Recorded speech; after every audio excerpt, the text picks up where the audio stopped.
Selamat pagi anak-anak sekalian. Perkenalkan, Ibu Monalisa Pangaribuan. Ibu akan membawakan materi tentang Daud sang pemimpin dari kelas 5 SD. Sebelum kita memulai pembelajaran kita, terlebih dahulu marilah kita berdoa. Allah Bapa yang Maha Pengasih, terima kasih untuk segala berkat-Mu. Pada hari ini kami akan belajar menjadi pemimpin yang jujur dan bijaksana.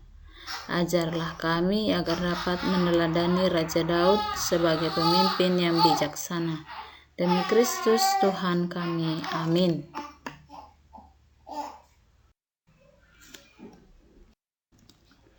Nah, tujuan pembelajaran kita pada hari ini yaitu pertama, dengan mengamati gambar raja yang baik dan raja yang jahat.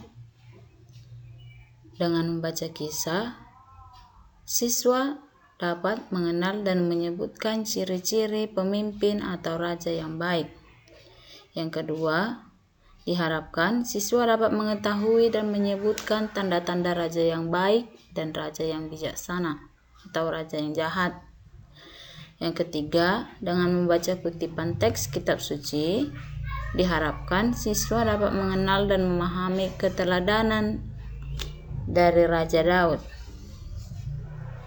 Yang keempat, siswa memahami alasan Allah memilih Daud sebagai Raja Israel.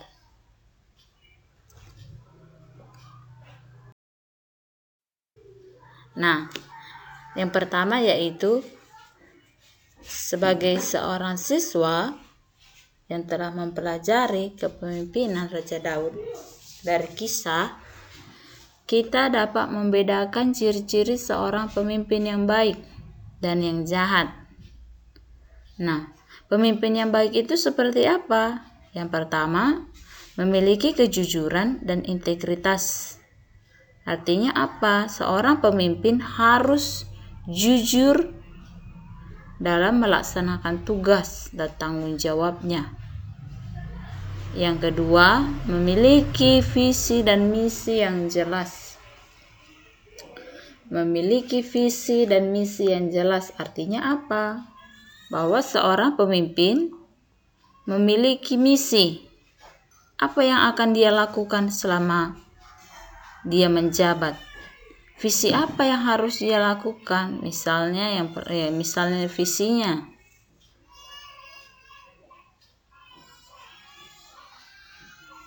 menjadi pemimpin yang jujur atau menjadi pemimpin yang disukai masyarakatnya. Karena apa? Karena keramahannya.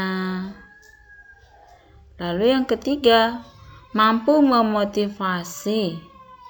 Ketika seorang pemimpin berhadapan dengan masyarakatnya, dia harus mampu memotivasi masyarakatnya. Misalnya ada masyarakatnya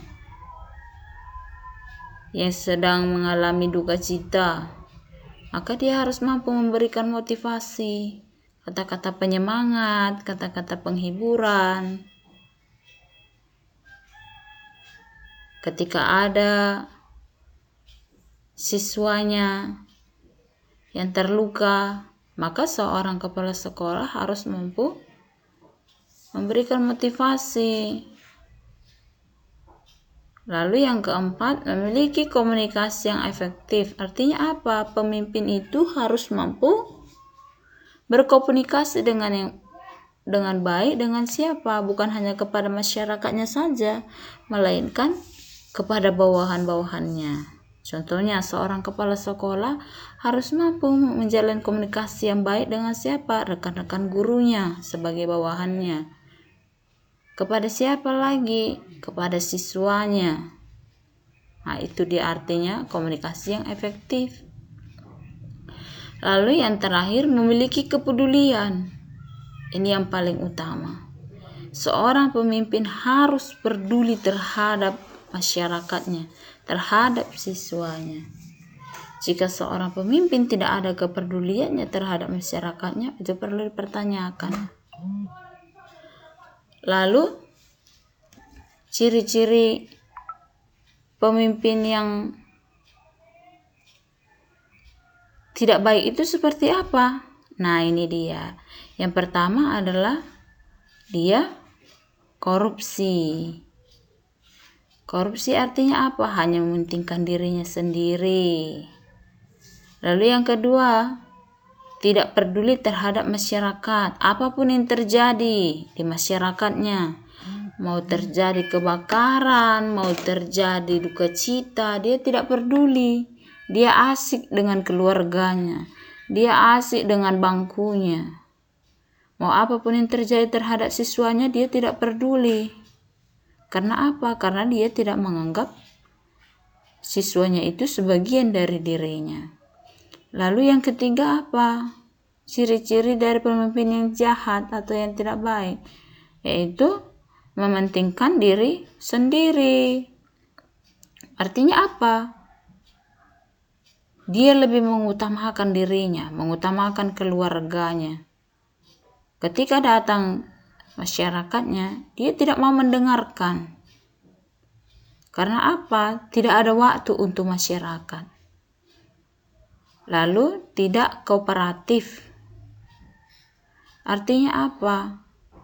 Tidak kooperatif berarti tidak peduli terhadap apapun yang terjadi di tengah-tengah masyarakatnya. Dan yang terakhir adalah egois. Nah, setelah kita membaca kitab suci,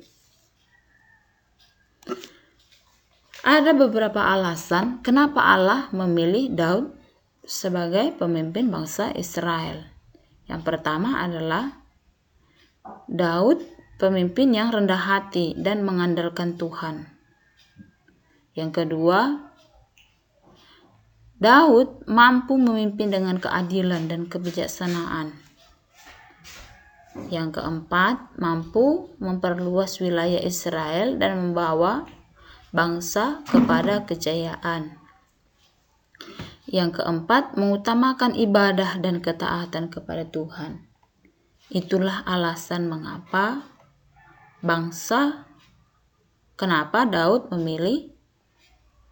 Allah memilih Daud untuk memimpin bangsa Israel. Dia adalah seorang pemimpin yang rendah hati.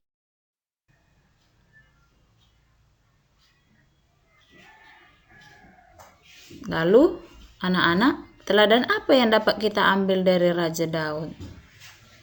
Yang pertama adalah keberaniannya dalam menghadapi tantangan. Seperti ada cerita atau lagu Daud melawan Goliat. Daud itu adalah seorang yang besar, yang gagah berani. Lalu dibandingkan dengan tubuh Daud yang kecil, seperti gajah dan semut. Tetapi karena keberanian dan kegagahan Daud, dia mampu mengalahkan Goliat. Lalu teladan apa lagi yang bisa kita ambil dari Raja Daud? Kerendahan hatinya. Walaupun Raja Daud memiliki kekuasaan, walaupun dia berkuasa atas bangsa Israel, tetapi dia rendah hati. Yang ketiga, selalu mengandalkan Tuhan dalam setiap keputusannya. Ketika Raja Daud ingin mengambil keputusan, maka dia terlebih dahulu berdoa kepada Tuhan. Supaya apa? Supaya keputusan yang diambilnya tidak lepas dari tindakan Tuhan. Lalu yang terakhir apa yang perlu kita teladani dari Raja Daud? Yaitu mengampuni musuh yang tidak mau berdamai dengan kita. Nah, lalu apa kesimpulan dari pembelajaran kita hari ini, anak-anak? Yang pertama adalah Daud menjadi teladan kepemimpinan yang setia kepada Tuhan. Marilah kita setia kepada Tuhan. Yang kedua, kisah hidupnya mengajarkan pentingnya iman, keberanian, dan kerendahan hati dalam memimpin. Kalau kita menjadi seorang pemimpin, hendaknya kita memiliki iman. Karena apa? Dasar dari kehidupan kita adalah iman kita kepada Allah. Ketika kita sudah memiliki iman, maka kita akan memiliki keberanian. Kita akan memiliki kerendahan hati. Selain itu apalagi? Maka kita akan mampu menjalani hari-hari kita dengan bersih, dengan hati yang bersih. Tidak ada rasa cemburu, tidak ada rasa tinggi hati. Nah, itulah dia yang mampu. Kesimpulan dari pelajaran kita pada hari ini, hendaknya kita mampu mengikuti kepemimpinan Raja Daud yang rendah hati, yang selalu mengandalkan Tuhan di dalam kehidupannya. Bagi tugas kita di rumah, yang pertama itu, anak-anak, ceritakan kembali kisah Raja Daud melawan Goliat. Yang kedua, apa yang akan kamu lakukan jika menjadi seorang pemimpin? Lalu tugasnya yang ketiga, buatlah poster nilai-nilai kepemimpinan Raja Daud yang sudah kita pelajari pada hari ini.